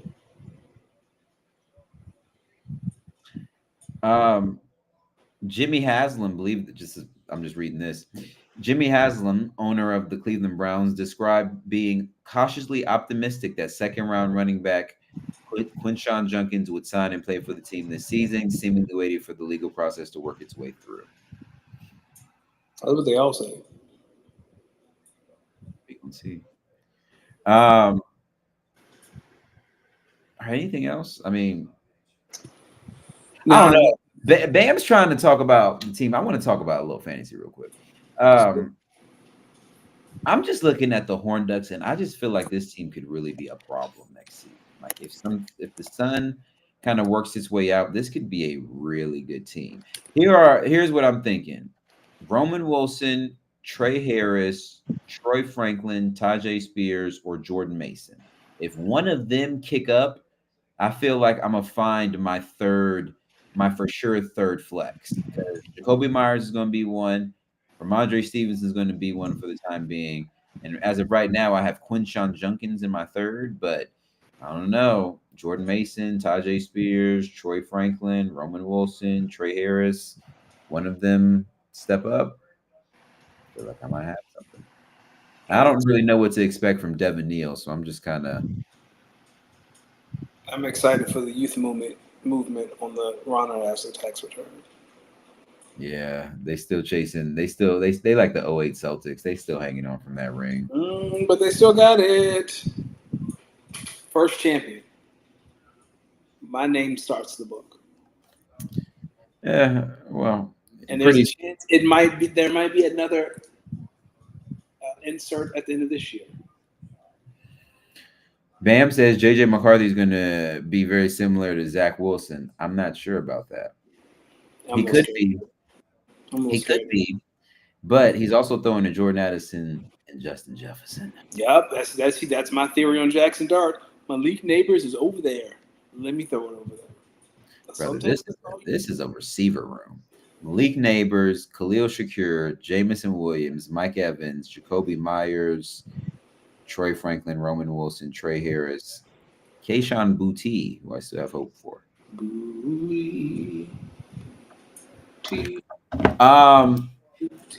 Quick basketball. Big deal or no deal that Giannis, Luka, and Joker among other Euro hoopers will be playing for their respective countries in the EuroLeague tournament next month. I think it's a big deal. Again, when you're if you're an NBA owner, you can't stop someone from playing for their home country's team, but you don't like it, especially as you get up to start the season. What can you do? How long is the EuroLeague tournament? I think it'll end right before training camp, right? So they'll go straight from EuroLeague to training camp to the season. Again, it's more wear and tear on the body, but what can you do? Speaking of which, don't know if you saw it, but Men's Health or Men's Digest. Yeah, I saw it. Luka Doncic, skinny Luka on the cover, and he's looking. So here's the thing about this. As someone, and first of all, that article, I guess they found out AI wrote it because Luka didn't do the vertical jump at the combine, and they put his vertical jump story at the combine. I think they got him confused with another white man. That's hilarious. It's easy to be skinny over there because they don't have access to all the food that he has over here. Like Luka has come to Dallas skinny many times. That's not the problem. But did you read it though? He's gluten-free now or something like that. Oh, okay. So he changed his diet. Oh yeah, he changed a lot. So that means gluten-free means no beer. If he's okay, then I'm a believer. Because yeah, he would come to training camp in Dallas every year. Oh, he shed 12 pounds and he looks great. And as the season progresses, he just get a little bit bigger. I mean, it's okay. I mean, he's going to be an MVP next year. He is. I'm actually thinking about putting some money on Luka MVP. Talk to me about Luka's stats during an MVP season. What's he averaging? I mean, what did he average the other? It was like 35, 10, and 7 or something like that. And he got like second place. I think that's the year Joker won. One of the years Joker won. He had to, those are the, huh? He had to be around 30, 31. Yeah. I say Luka 35, 12, and 8. I'm saying Luka's around 29, 10, and 29 points, 10 rebounds, and probably about 10 assists a game. So I would say you selling Luka short. 29, nothing for Luka. Now, because you got to count. I think he's going to average a triple double. I think the Lakers will be another top 4 seed. But no, I'm rooting for the MVP Luka. I still love him. Like Luka was one of my favorites. Listen, same brother. On the flip side of, hope you're having a good time. We got to send some thoughts and some prayers. I don't really know, or maybe there's Marcus Morris was arrested Sunday for fraud. We'll start with that. He was arrested for fraud. So Marcus Morris agent Yoni Noy issued a response to it was a tweet in response to a Markieff Morris tweet. So Noy attempted to clarify the situation, saying that Marcus's arrest had to do with a fake check. He claimed Marcus Morris was arrested over an unpaid credit with a casino, and he called the arrest absolute insanity. So here's the statement. Just so everyone understands, this is zero fraud here or whatever crap outlets have said regarding fake checks or whatever the hell. This is due to an outstanding marker with the casino. Apparently, if you have over $1,200, they can issue a warrant for your arrest. Absolute insanity. So before we get into that, this was the Markieff Morris tweet that he clarified this all about. Markieff Morris said, "Damn, G, the wording is crazy. For that amount of money, they'll embarrass you in the airport with your family? They got y'all really thinking bro did some fraud shit. They could have just came to the crib for all that." Y'all hear the real story of this shit, man. All I can say is let's learn. Bro will tell y'all tomorrow though. This weird shit just gave me a headache, man. But they can't stop nothing.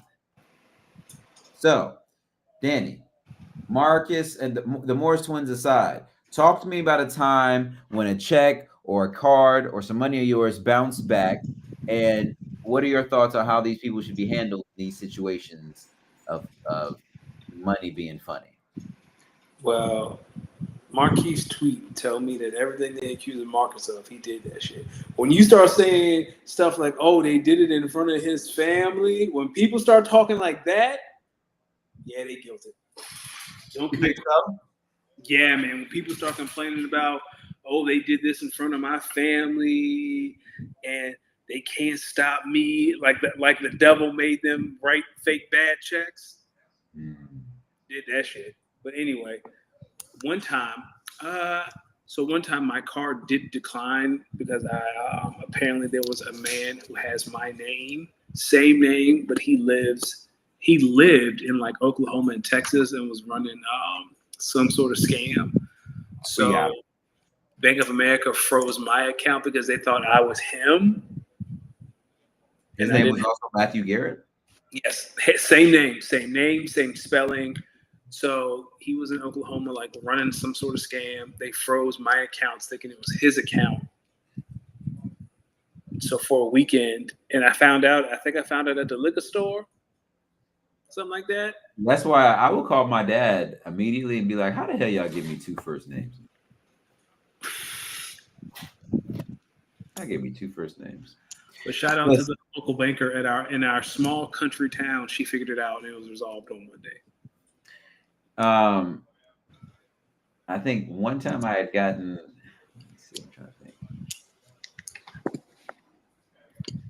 I think one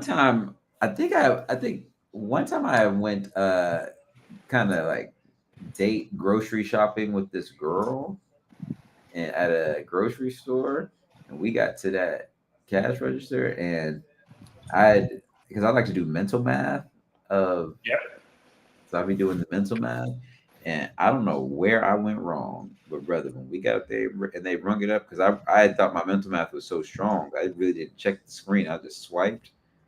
Man, it came back declined. So I'm like, what? I look at the price. How much do you think I was off by? $70. 89. Oof. The math was not mathing, as the kids say. It's all good. Just said I had to hit her with I was the wrong credit card. See, it goes back to holding it down under pressure. What you mean? You got to be able to play it off, man. Listen, do you think that's why some people are a little bit more like angsty or stuff like that? They just don't deal well with like pressure or high pressure situations. 100%. 100%. Yeah. I've been in some high pressure situations where it's just like, I don't know. Now it's like, I don't know, man. You got to keep your cool no matter what's going on, man. Listen, I'm working on that. The devil's looking on shoulders. He's trying to get to know you. Who said that? Malice. I got to re-listen to it. I've been listening to the Jeezy live album. That's on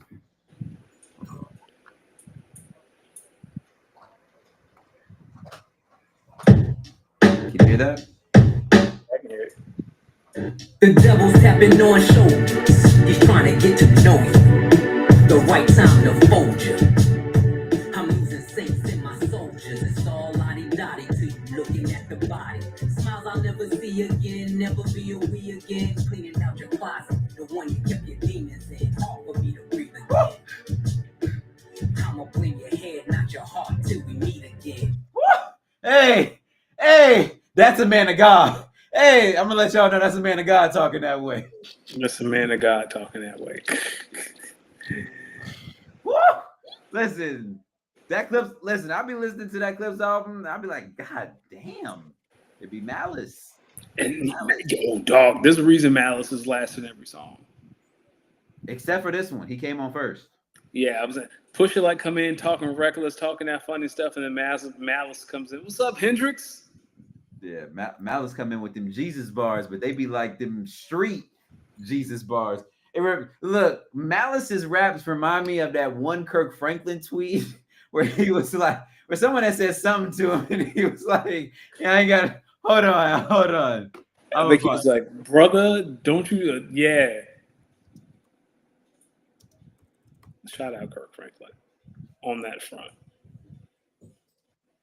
Yeah, please find that tweet. Oh, hold on.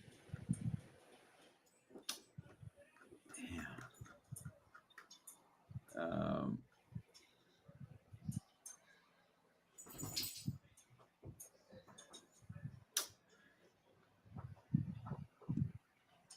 Come on, man. Where is the tweet? Come on, Kurt. A whole comedian. But while you find that, again, reminder, don't commit crimes with checks, guys. Don't commit crimes with checks. It's too easy. It's too easy. Man, what did he say?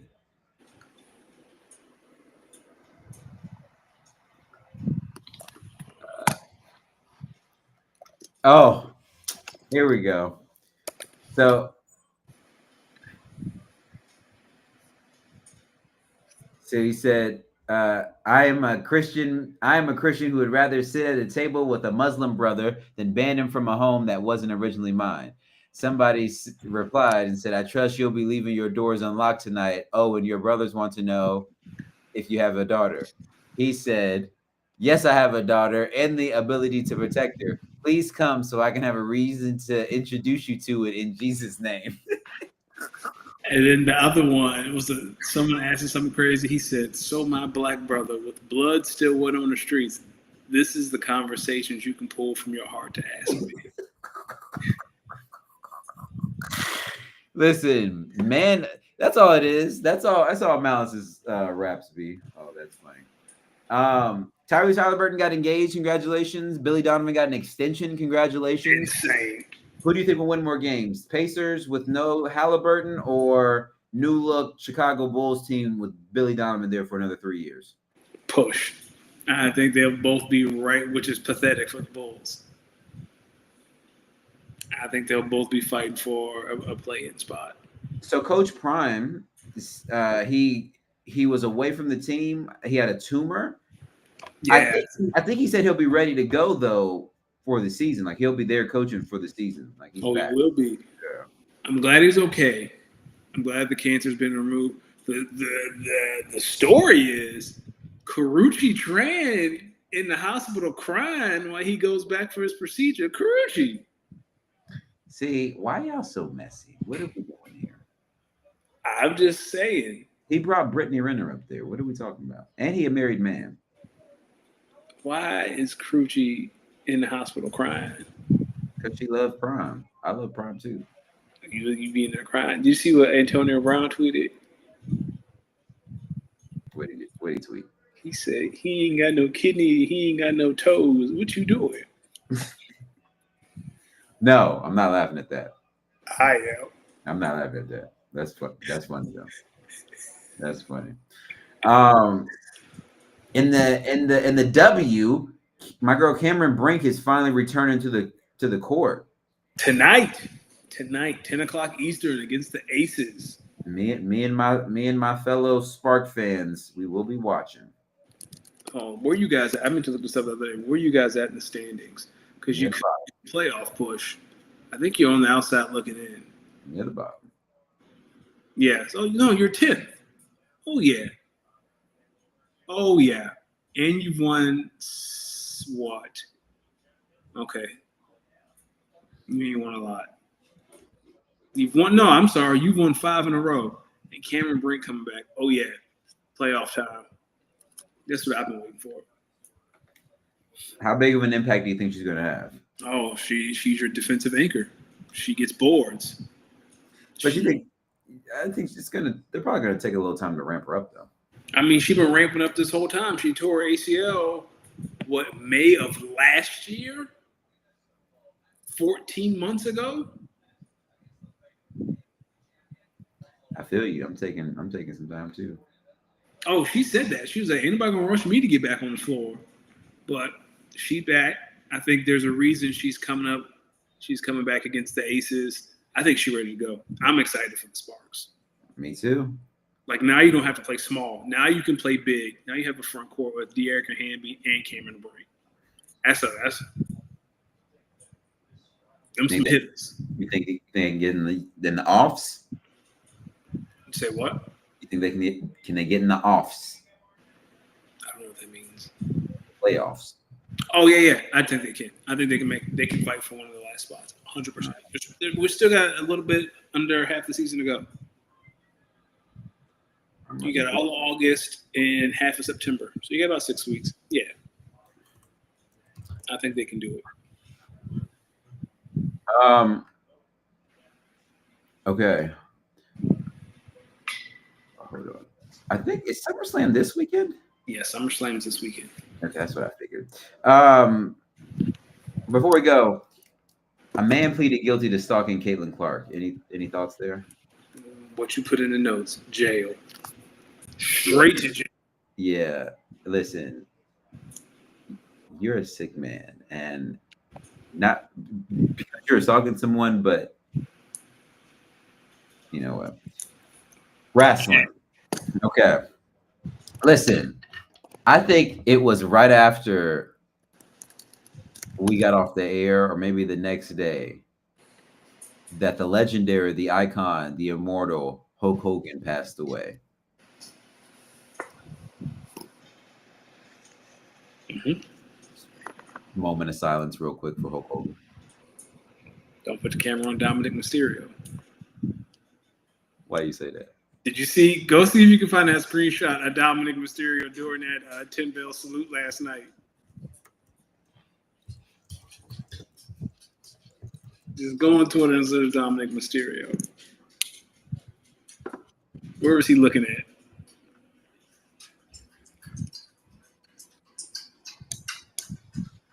Hold on, maybe I should look on Twitter. Hold on. Yeah. Look on Twitter. Yeah, look on Twitter to see Dom's face.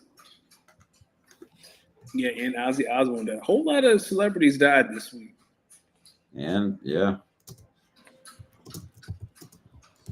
And Malcolm Jamal Warner. Yeah, and Malcolm Jamal Warner. Oh, he was chewing gum? Nah, he looking directly at the camera. He wasn't taking that seriously. If I've seen that photo 100 times now, I can't find it. Never mind. Anyway. Oh. I'll have to find it and send it to you. Oh, I see it now. Damn, how thirsty are you? Sorry, I'm talking to my dog. She's drinking a whole Dom is chewing gum. He ain't clapping nothing. He don't care. But listen, I need. Did you see how the people responded to the passing of the legendary, the immortal Hulk Hogan? I did. I think it's hard to separate the person from their profession, because I think was it Terry Funk who told the story about Hulk Hogan busting the union before it got organized? Yeah, so like they're in the ring, 100% icon, but as soon as he got from the outside those ropes, he doesn't look like a very nice man. And I think both can be true. Like, he can be an icon, but yeah, talking about something, if his daughter dated N-word, he can at least be a basketball player.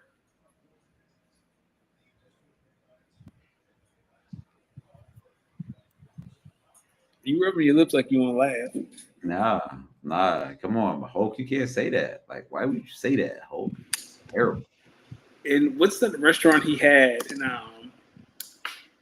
I gotta find it. I know he had a restaurant like Florida, and like if black guys, like you know how clubs do with the dress codes, like, oh, you can't come in, and then some white guy walk in with cargo shorts and flip flops. 100% didn't. He's an icon. No one can take away what he meant to wrestling. Yes. This is the legendary, the immortal Hulk Hogan. He won the title from the Iron Sheik. He body slammed Andre the Giant. He made wrestling what it was. This is the wrestling version of Babe Ruth, in a way. He transcended the sport. He did. During his prime, it was Hulk Hogan, it was the Cosby Show, it was Eddie Murphy, and it was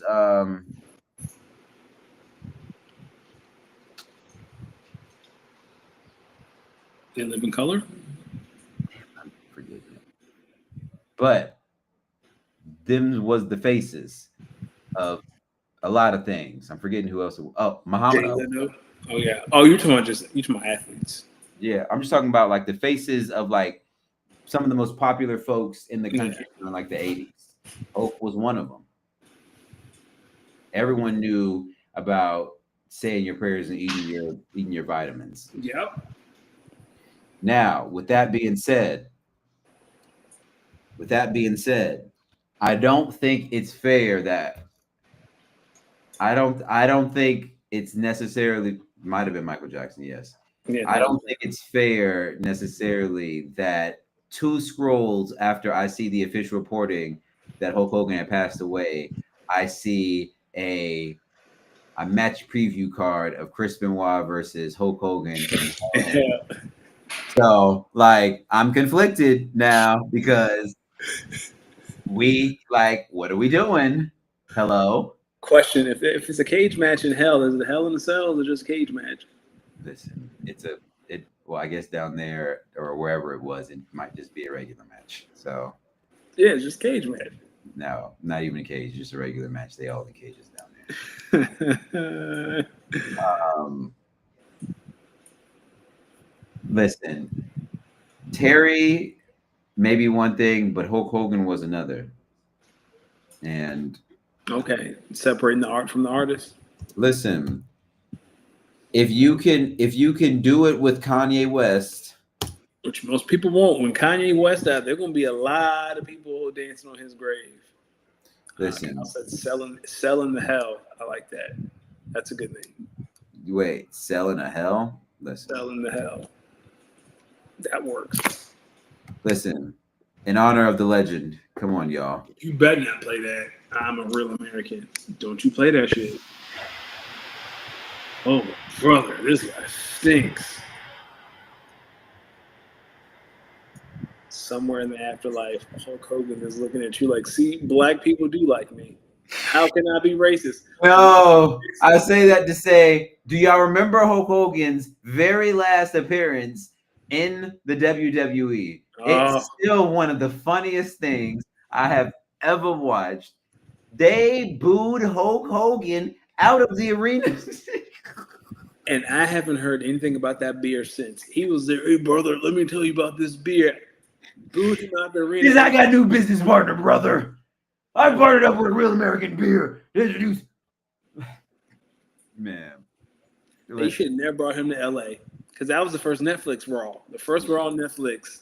Listen, got Jimmy Hart just back there waving the flag. He knew. Jimmy knew. Listen, Jimmy said he's a great guy. He loved him. Good for Jimmy. A lot of people, you know what? I'm realizing a lot of people are like, listen, you can say what you want, but this is Hulk Hogan. And people have the right to say that. I'm not saying they don't, but I think two things can be true at once. Like, we can recognize his accomplishments in the ring, but also acknowledge that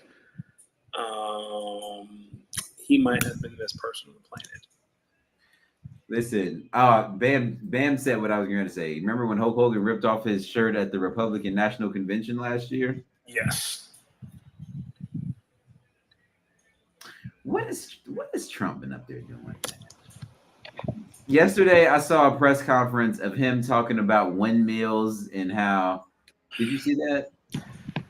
He swore that if the sun not shining and the wind not blowing, clean energy doesn't work. He was like, it's like hurting the whales and it's bad for the environment. It's really, really expensive. And I do hear they kill a lot of birds. They kill a lot of birds? Oh. Yeah, the windmills kill a lot of birds. Because they're so big. Pause. Yeah. Hard to fit it in there, real tight. Insane. But it's funny when you read Markieff Morris's tweet earlier. I read it in his voice. What the agent said, I was like, that sounds like something he would say. Like, go read Marcus Morris' agent's statement in Trump's voice, and it sounds exactly like something he would say. Media is slandering me. There was no fraud. Yeah, I mean, no, he like I was watching that video of Trump yesterday, and I'm like, yo, this guy is such a goof. I mean, like really, they're just ugly. Like. They're just this. We don't even need. They're so expensive, and they're hurting the whales. He said, Epstein, I cut him off. I said, stop stealing my people, and he did it again. And I said, enough. You got to go. And they're like, so what happened? He stole one of the girls that worked in my spa. Excuse me, sir. Come again? Yo, he got on that stage and said, "They're eating the dogs." And hey, dog, we deserve everything we get. And there were people like, see, I told you, they're eating the dogs. Like, what are we talking And people like, they're eating the dogs. I'm sorry, my dog. New matches added to SummerSlam since our last time. So we have Sami Zayn versus Karrion Kross again. Then we have what might end up being the show, a weekend stealer, TLC match for the SmackDown Tag Team Championships. Wyatt 6 versus DIY versus Motor City Machine Guns versus Street Profits versus Fraxium versus Andrade and Ray Phoenix. The spots in that are going to be crazy. Yeah, that one's gonna be good. What you think about Braun Breaker and Bronson Reed just beating up on Jey Uso and Roman Reigns yesterday? Turn it up and stole his sneakers. Bronson Reed, I've always wondered, what side you claim. You are a black man. That was the blackest shit I think I've ever seen. Stole that man Jordans on TV. He definitely gave him back when they got back there. Oh, 100%. But still, who steals someone else's shoes off their feet? That's how you know they real cool. That's Debo. That's the blackest thing I've ever seen. I'm really intrigued about CM Punk versus Gunther. I don't know if you're interested or have started it, but that WWE Unreal. I've seen clips. So I'm off on Fridays, but this is last Friday I'm off. Like, I plan on starting to watch. I can't believe they're bringing us like this. I think it's bits and pieces. They don't want it. They're probably doing it under a certain theme. So it might be like the episodes talking about like the Royal Rumble. So maybe they just bring you in for like certain decisions, but I don't think it'll be like the day-to-day stuff. I saw the clip. So like Triple H walks into the room for the Rumble. Yes, like, I saw that same clip. Yeah. Like, who do you guys think should win? Gunther was what they had at WrestleMania originally. So now they're doing it at SummerSlam. Yeah. Like Which really now makes sense why he won it back at that Raw. Yeah. Also, Jey Uso, I'm going to strap a rocket to you and then take the title away 5 months later. But they said they had go by who's hot. And Jey Uso was hot. There's a reason Roman's reign was so memorable. Hey, it's just me, Oos. Day-one-ish. Can't be called four letters, one word. Yeet. That's funny. Grown man is 40 with the yeet. That's funny. I'm with it though. He got to slow down the promos. He too hype. If he just slows words down. But I'm not mad at it. Take lessons from his wife. She's I'm sorry. Jimmy is married to Naomi, not Jay. You are funny, but I know what you meant. Naomi be calling them heifers and whatnot. I'm like, yeah, I like it. Naomi be flirting with that racism real hard. Hey, she really be talking like Chris Tucker, and like that's her whole character now. Chris Tucker in Rush Hour. How close do you think she is to calling someone a honky? Close. Like she gonna call Chelsea Green a honky, and she's gonna be like, "But I'm Puerto Rican." She's like, "No, you're not." Is she really? No. I was trying to say I thought she was Canadian. Okay. Canadians, they might trick you though. You might get you a listen. Shout out to Canada. And shout out to the Spicy Whites. I'm not a milkman though. I love my sisters. That's where I'm at. Okay. Yo, someone recently was like, yo, whoop about your next DJ set. And I was like, oh, it'll be a pretty diverse crowd. He was like, all right. So there'd be some of us, and I was like, oh, yeah. And he was like, what about? And I was like, oh yeah, there'd be some Latina mommies there. He was like, no, what about? And I was like, oh yeah, there'd probably be some Asians there. He said, no, no, no. And I was like, oh, well, there'd be some milk there if that's what you're interested in as well. Yes. He said he's interested in strong ones. Listen, he said, I don't judge. I just wanted to make sure. And I sat back down and I was like, hold on. You said, what is that supposed to mean? What do you mean by that? I'm about to start asking folks at my job. What do you mean by that? You mean? I saw one thing I do now. If someone is like, one way to disarm someone being stupid is like asking them what was the goal. Like, what was your goal for doing that? Like, what was the end game? What I think disarming. I think another one I use for disarming stupid people is, did you think this was wise? Oh, that's insane. That is insane. I might hit him with the walk me through. You thought this was wise? Question mark. Nah, that's insane. That's crazy. I only bring that out if someone just. Yeah, that's definitely you pissed off. Did you think that was wise? Nah, it's. You gotta. Someone has to be kind of in like them getting ready to crash out or already crashed out. Now they're trying to, like, you know what I mean, talk about the situation. So when they finish doing whatever action that they're trying to justify, I hit them with the hold on. And you thought this was wise? That's crazy. And then listen, and then I usually start laughing immediately afterwards. And they'd be like, what do you mean? And I'm like, hold on. So you thought in your decision-making process, this was a good idea, and you did not even think about any type of other side of this? So you thought this was wise? See, that's when we talked about earlier, and then what? So we punched this guy, and then what? And we snuck in his man's too. What you mean? See, now you thinking like me, and then what? Shout out Jeezy. And sneaking the next person. What's up? By the third person who got sneak, you better start to. You know what? Have you listened to that album yet? Which one? The Thug Motivation Live album? Nah, I've been too busy listening to this Clips album and this Freddie Gibbs album. Ooh. I heard the Alfredo 2 is like that. Nah, that Alfredo 2 is nice. They got some stuff on there. I'm gonna get there. I'm gonna get there. But they, first, I gotta listen to this Thug Motivation one more time. Listen, they had this on. This is Skinny Suge 2.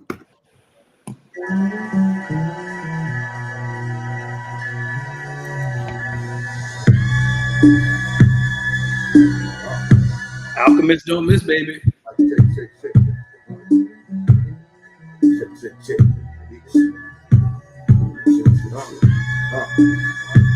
It's a crazy beat.